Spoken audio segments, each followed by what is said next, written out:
Welcome. Want to take a moment to welcome you here in honor of the life of Jessie Rosenberg Schell, a person that we all knew and loved deeply.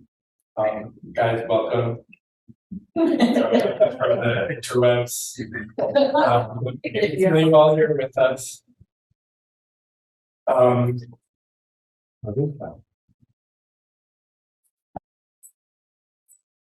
What a blessing that is a part of her next journey. Jessie has brought us all back together here.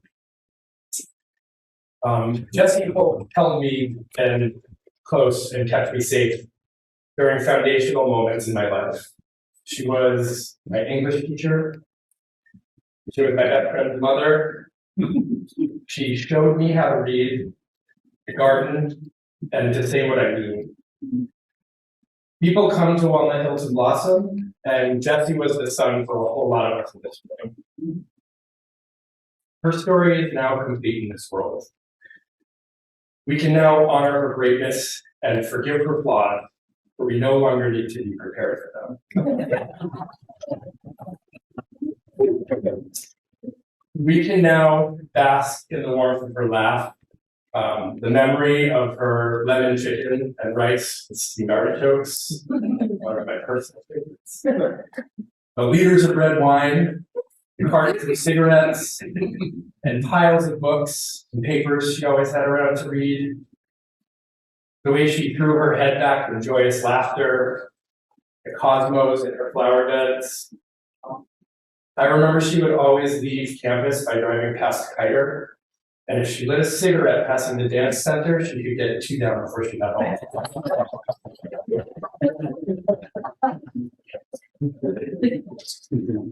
Jessie can see deep into the hearts and minds of all of us. We spoke and she listened. Jessie was a mother to me. My own mother saw that and was forever grateful to her. The moment she met Jessie, she felt at ease with me being here at Walnut Hill. Jessie understood me and saw me as I am.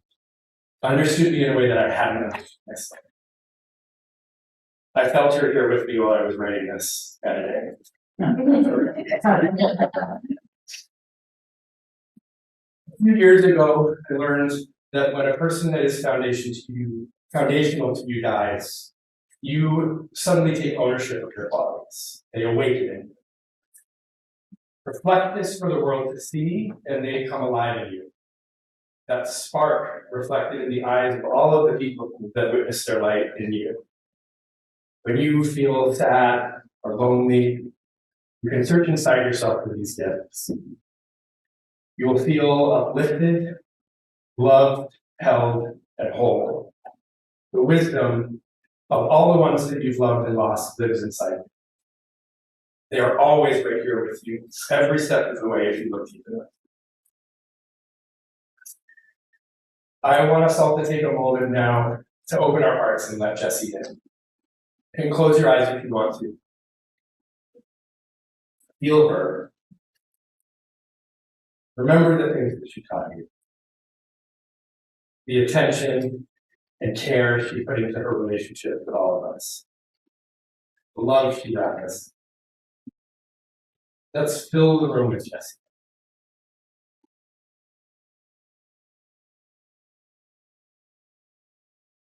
Sit with this feeling. Remember it with this. Think of the beauty she showed us all.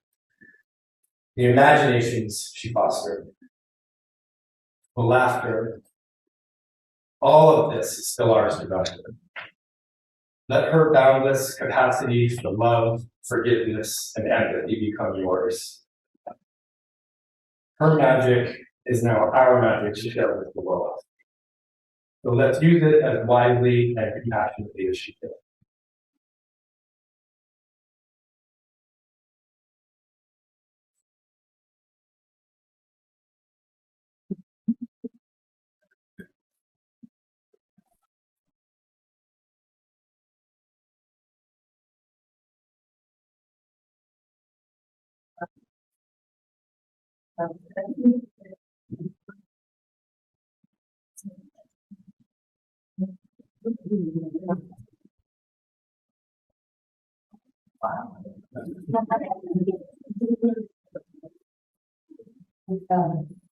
But I'm trying not to go over the tail.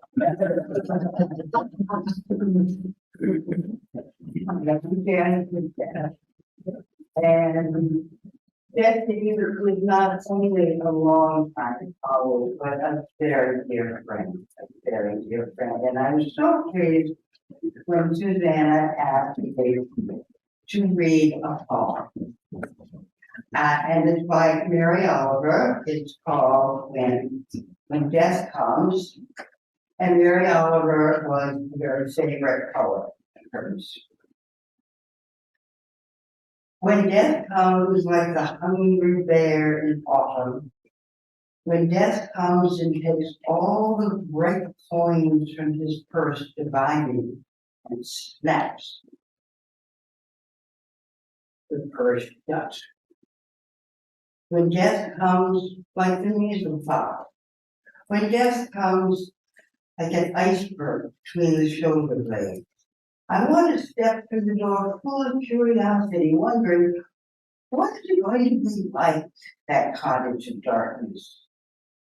And therefore, I look upon everything as a brotherhood and a sisterhood. And I look upon time as no more than an idea, and I consider eternity as another possibility. And I think of each life as a flower, as common as a field daisy, and as a year. And each name a comfortable music in the mouth, tending, as all music does, towards silence. And each body a lion of courage and something precious to the earth. When it's over, I want to say all my life I was a bride, married to amazement. I was the bridegroom, taking the world into my arms. When it's over, I don't want to wonder if I have made of my life something particular and real. I don't want to find myself sighing and frightened and full of argument. I don't want to end up simply having visited this emotion.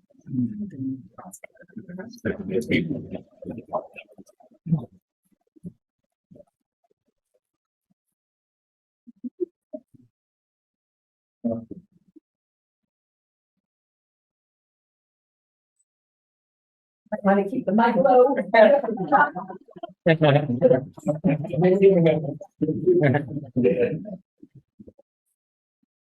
So anybody who knew Jessie knew that if she ever came to visit, she came with an empty coffee can filled with flowers. I'm Jackie Sands, and I also was a very dear colleague of Jessie's, and a very, very dear friend, and I miss her enormously. It was of some importance for me to bring Jessie into what I was going to wear today. I'm wearing black mostly. Jessie's favorite for her own clothing choice. And to add to it, I needed some flowers to reflect Jessie's miraculous garden skills. And lastly, earrings that would speak to her. So the initials on here, for those who can't see, are JS, which are my initials and Jessie's. So I'm wearing these letters, which when put together well, form words. And then words, when put together brilliantly, form stories. Another of Jessie's sparkling talents. I'm here to voice the words, thoughts, and love for Jessie, stated by so many others, as well as my own. I feel so privileged to have known Jessie through a variety of lenses. Through the lens of a colleague. I loved how Jessie could cut to the chase, never wasting words and sharing her thoughts about policy, students, the health and welfare of all of us Walnut. through the lens of being Lizette's mother. Lisette is my daughter, who is a Walnut graduate. Through the lens of being Lizette's mother, I had the opportunity to see directly the depth and breadth of Jessie's teaching, of her helping Lisette shape her writing, express her thoughts, and learn to critically analyze what she was reading. I was in awe of her effect on my daughter, whose writing today is a result of working early on with Jen and then with Jessie during her senior year. Skill she successfully applies every day to the work she does. As Susanna's advisor and French teacher and French chaperone, I truly love Susanna as my other daughter. Seeing the nurtured curiosity and creativity and strength and leadership that Jessie most certainly opened Susanna up to. I don't think Jessie would like the structure of that last sentence. You go to the lens of her being a dear friend. Oh, how I looked forward to Jessie's quick, always way too quick for my taste, visits on late afternoons. And when her garden was in season, she'd stop by, bringing her homegrown flowers in a coffee can. Oh, those wonderful cosmos. The flower, not the green. We would sit and talk and laugh, that wonderful, sparkling, life-filled laugh of hers.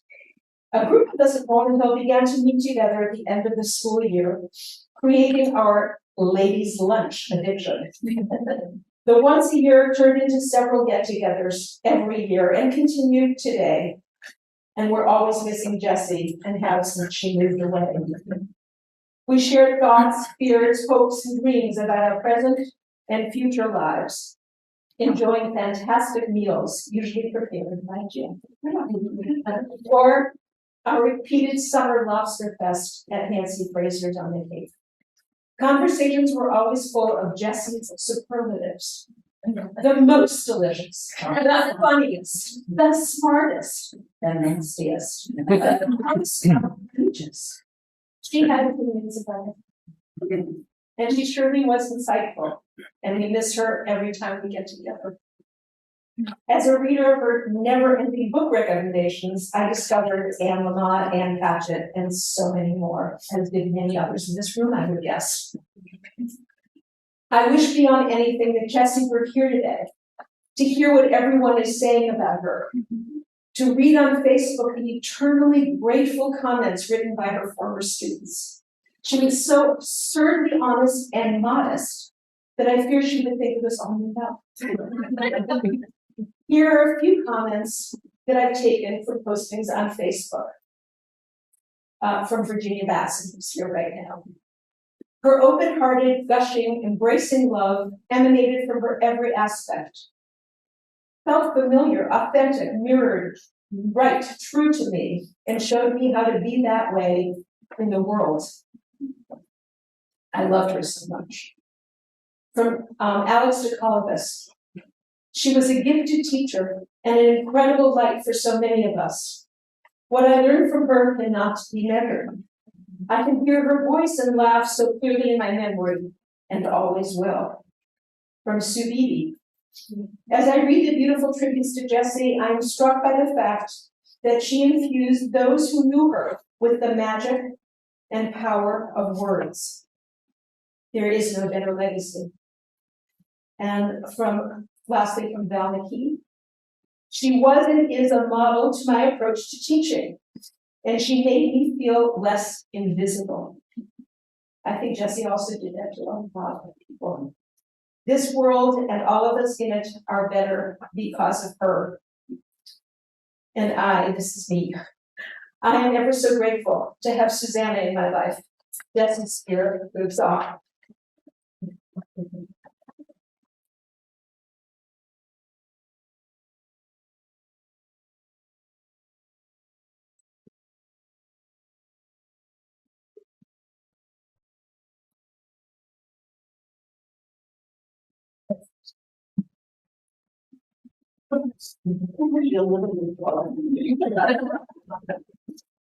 My name is Marty Renee Gallagher.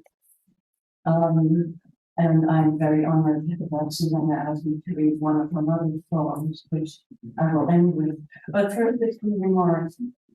Jessie was my dearest and oldest friends, and will always be that in this country. I've come from the Netherlands originally. And David, Jessie, and I met 52 years ago in Chapel Hill, North Carolina, where they were living. And we spent the next decade together. It was truly, if there is such a thing as love at first sight, this was loving friendship at first sight. It was pretty much instant. They became mentors of my then 9 and 10-year-old children. My daughter Claudia is here today. And some people already mentioned her wonderful company. I tell you that her poetry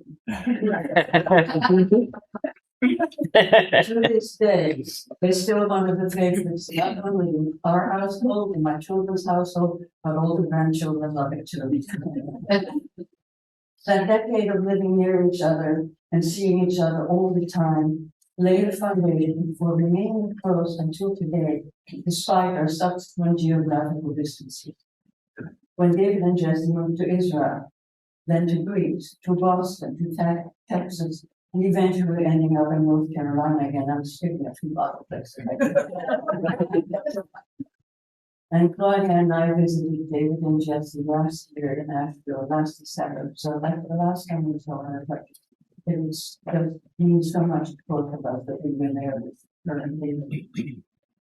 I happened to be living in Athens, Greece in 1980 when Jessie gave birth to Susanna. And so I was able to fly out there to the meeting and help out for a couple of weeks. And that will always be one of my most joyful and memorable memories of being together with first the two of them and then the three of them. Today, I want to again thank Jessie and David's daughter Susanna for asking me to be here to make a few remarks. And as you can imagine, after 52 years, I could go on very long. But I won't. And I'd like to end my personal comments with this quote by the already mentioned Anne Lamott. You will lose someone you can't live without, and your heart will be badly broken. And the bad news is that you never completely get over the loss of your beloved. But this is also the good news. They live forever in your broken heart that doesn't see let go. And you come through. It's like having a broken leg that never heals perfectly. That still hurts when the weather gets cold. But you learn to dance with the limp.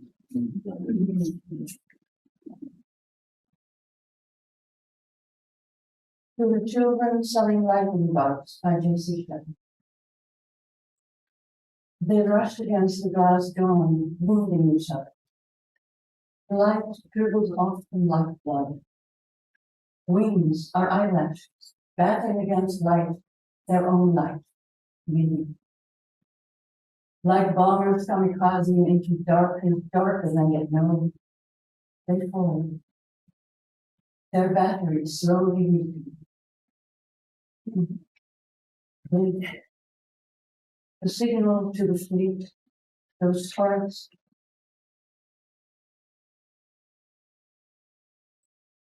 A signal to the fleet, those sparks that hover safe as neat harbor sands. A little below, upside down beneath moonflower vines.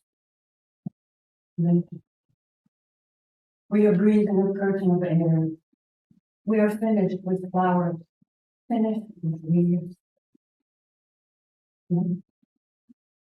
Our engines are leaking. Our muscles are torn from the sleeves of our wings. Come to us, quick. Come. We are burning alive in this pouring west, in our own sweet life.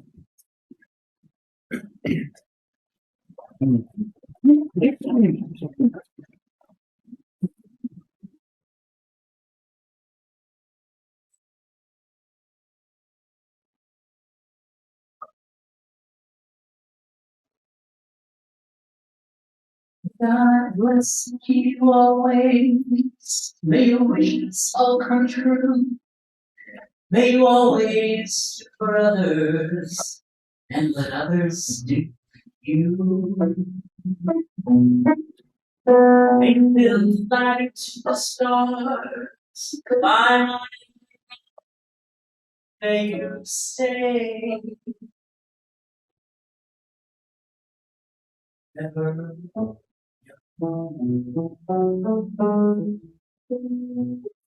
May you grow up to be righteous. May you grow up to be true. May you always know the truth and see light surrounding you. May you always be courageous, stand upright and strong, and may you stay forever young.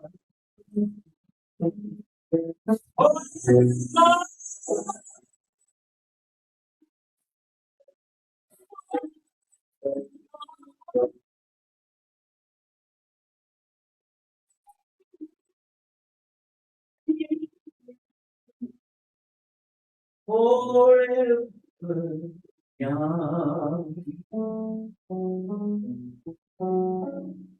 May your hands always be busy, their feet always be swift.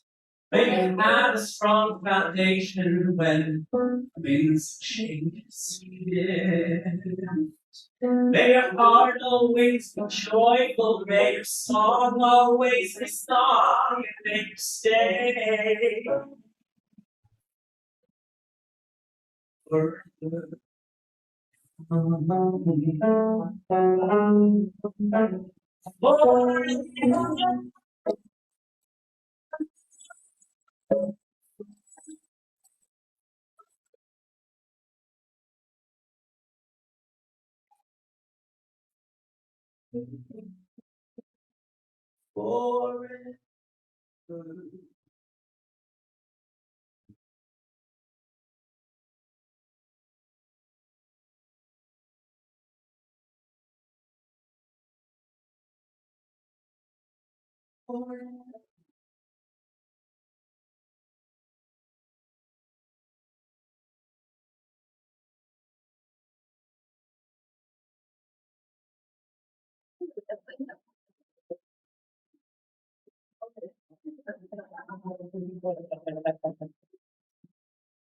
That was my mom's favorite Bob Dylan song. And walking with him.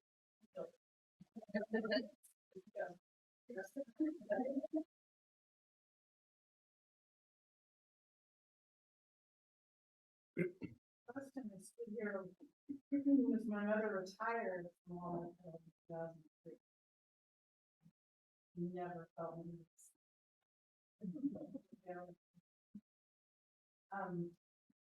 Thank you so much, all of you, for being here. Celebrate the life of my mother. It's pretty amazing to look around and to see all of your faces and to know that we have so many people to celebrate her life. It's also an enormous gift to celebrate her here at Walnut Hill, which is a place that shaped so much of our life as a family. And a place where she had such a tremendous impact. And it's so special to honor her in this room where so many of her students read. And it gave me chills to listen to what her saying in this room. It just brings me back 25 years in an instant. Thank you, Headmaster Barber, for welcoming us here today. It means the world to me. An old friend of mine from my Walnut Hill days wrote to me the day after my mother passed and described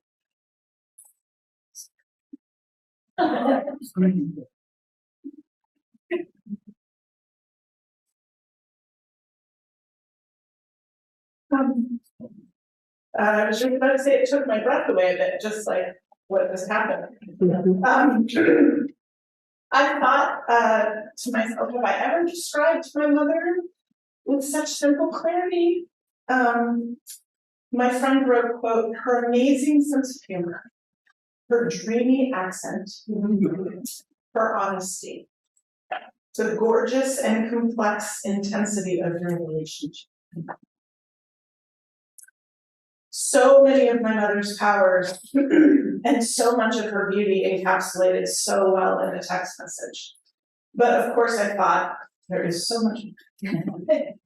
As many of you know, my mother was the oldest of three, raised in Greenville, Mississippi, playing along the banks of the river, chasing DDT trucks down the dirt road. She was a successful writer, educator, and mother. She loved small dogs named after pastries.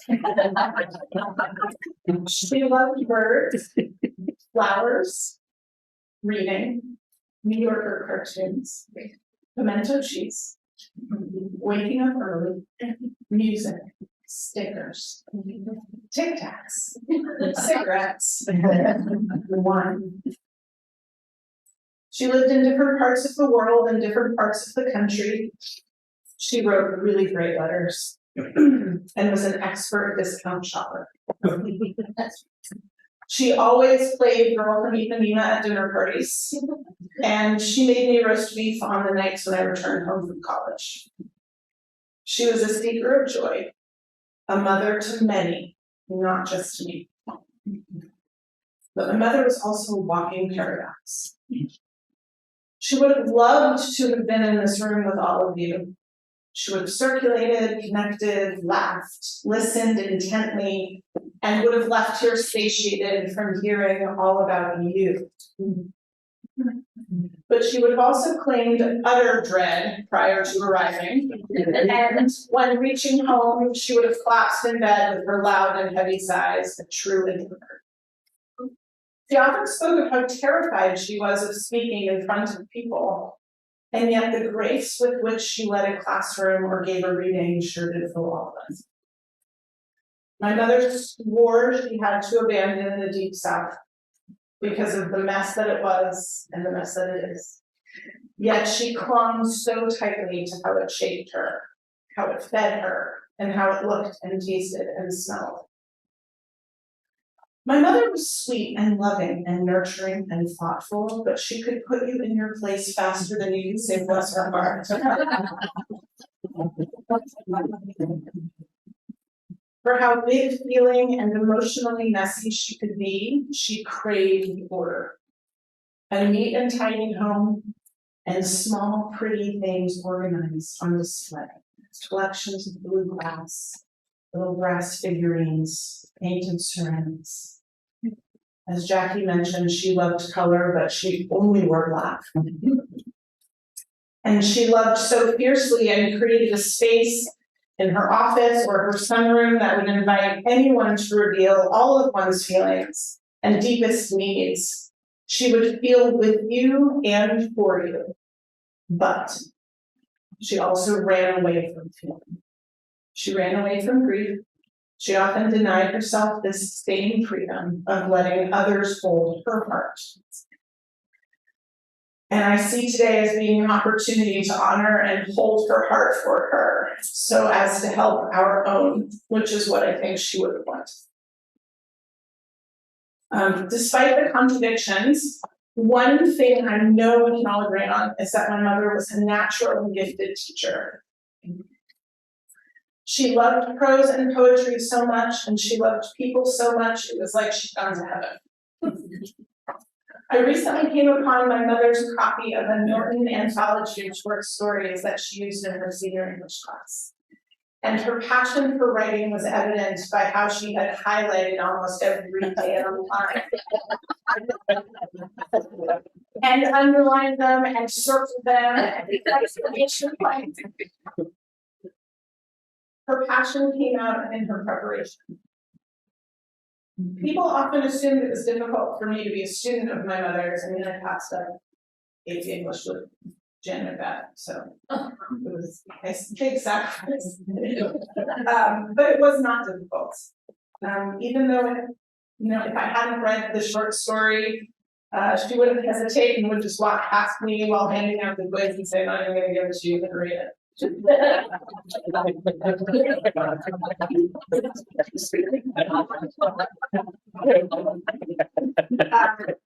But she was transformed in front of that room. I just saw someone else I haven't seen yet. My heart is exploding. I was as mesmerized by her as anyone else. And it all boiled down to her understanding and celebrating the human heart, and teaching allowed her to do that. I learned from watching her how imperative it is as a teacher to be authentic. Now, I can't and won't hang a poster of Paul Newman laying on a pool table telling people to read in my third grade classroom. Like she had hanging in her office. But I will teach my students about poetry using Bob Dylan and Kanye West, and share my own life as a way of helping them navigate their own, just like she did. She showed me the importance of that.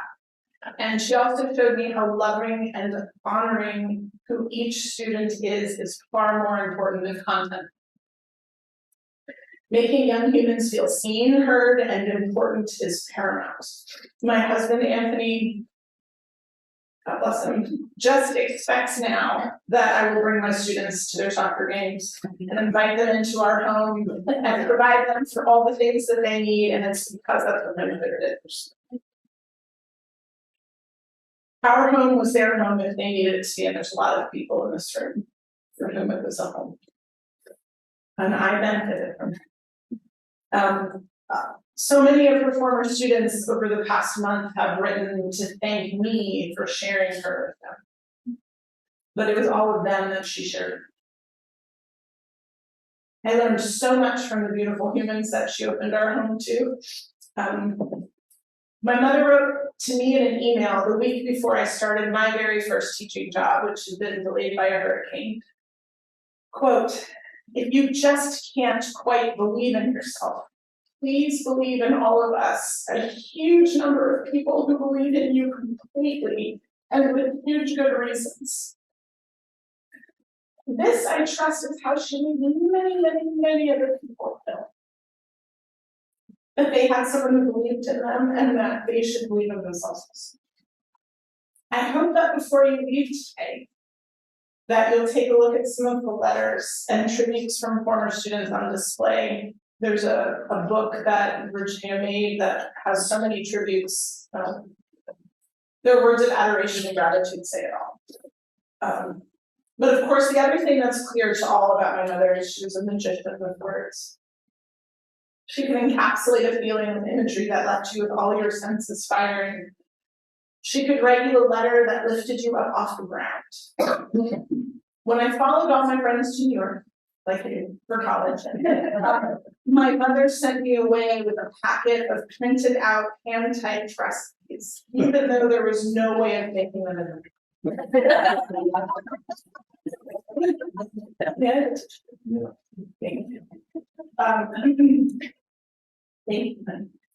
It was all of the foods that she knew I loved and had not the faintest idea how to make.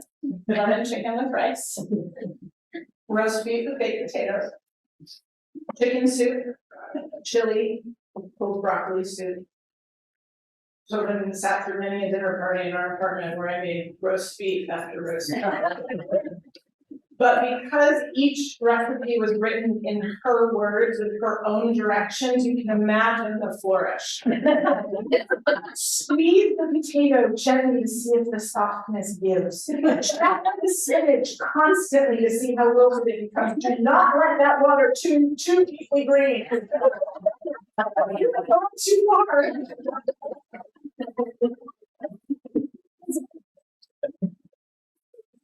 There's an exclamation point store. Yes, she won awards. Yes, she was lauded as an important writer of her generation, and her stories remain incredible and relevant. But the magic actually truly came out in the simplest of daily emails, ending them with, "Oh, you're so splendid." Or, "I'm just reading like a Cheshire cat." She called me Angel, She called delightful things delicious.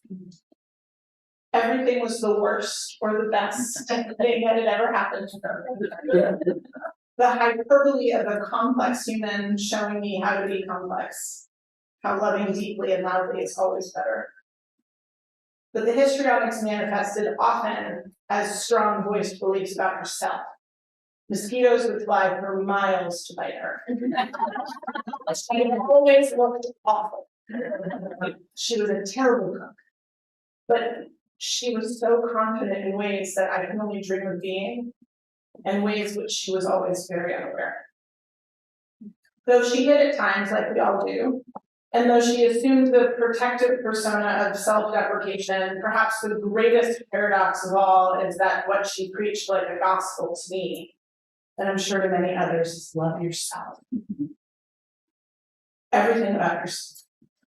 You're deserving of love. I wrote about this in high school in a poem called I Am. And it describes how, though I did not see it on my own, I learned how to recognize my worth with the guidance of my mother. Her message had always been that the miracle is you, flaws and all.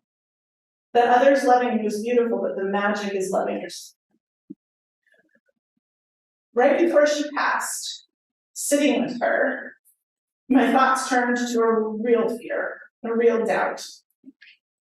Can I believe in myself without her? Can I see myself as good without the reassurance of her presence or her gaze? Can I be strong and self-assured without her voice?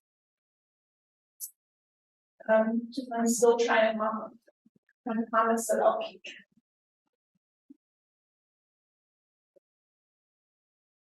If you'll indulge me, a former coworker sent a quote to me soon after my mother passed that someone had sent to her, and I'd like to read it. It starts, quote, Nature often offers metaphors more elegant than any we can manufacture. In the redwood ecosystem, all seeds are contained in pods called burls, tough round clumps that grow where the mother tree's trunk and root system meet. When the mother tree is logged, blown over, or destroyed by fire, the trauma stimulates the burl's growth. The seeds release, and the trees sprout around her, creating the circle of daughters. The daughter trees grow by absorbing the sunlight their mother seeds to them when she dies.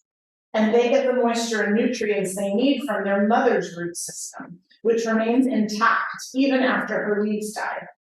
Although the daughters exist independently of their mother above ground, they continue to draw sustenance from her underneath. I'm fooling only myself when I say my mother exists now only in a photograph on my bulletin board, or in the outline of my hand, or in the armful of memories I still hold tight. She lives on beneath everything I do. Her presence influenced who I was, and her absence influences who I am. I found great comfort in this metaphor, that the person who created me will continue to help me grow into myself forever, that she will keep feeding me as I will my own daughter. How this connection lives and lives and lives. And how can I not believe this when I see how emphatically my sweet Isabel sees beauty and shares her passion with everyone around me? And we think of trees, and of how I recently learned that for decades, my mother would send a collection of autumn leaves collected here in Massachusetts to a friend down in New Orleans, just to share the beauty. And how when I suffered, she would say to me, I'm going to lift you up to the leaves and the trees. Live oaks, or maples, or pines, or dogwoods. And I think of gardens. My mother was an incredible gardener. She had the instinct for flowers. She would always point to a cosmo or an nasturtium or a pansy or a Johnny Dumbuck and say, look how happy that flower is. She would always share the flowers she grew with everyone around her. In coffee cans, water glasses, small blue vases. How could I not see these acts and these words as her way of sharing the sacrament? Of her showing and sharing her spirit, her spirituality. And in these dark moments of grief, when I feel nothing but absence, I try to remember to turn to her spirit in the trees and the flowers, and now to the roofs beneath me. My mother would have turned 82 this week on November 1st, the Day of the Dead. She lived longer than she ever thought she would. I can think of no better way of honoring her and her sense and embodiment of life and of self-love than to send each of you off with a packet of flower seeds for Schell. They're right over there on the table. Please help yourself to the packet. Please grow them and look for their happiness. Please grow them in abundance and share them with other people. Perhaps gather a handful of fallen leaves and send them to someone. And please know that in each of those moments, my mother's smiling or laughing or clapping her hands, most likely saying, "Oh, sweetheart, be still with her." Thank you for being here. And sharing your love with us. And please know that it was felt and cherished.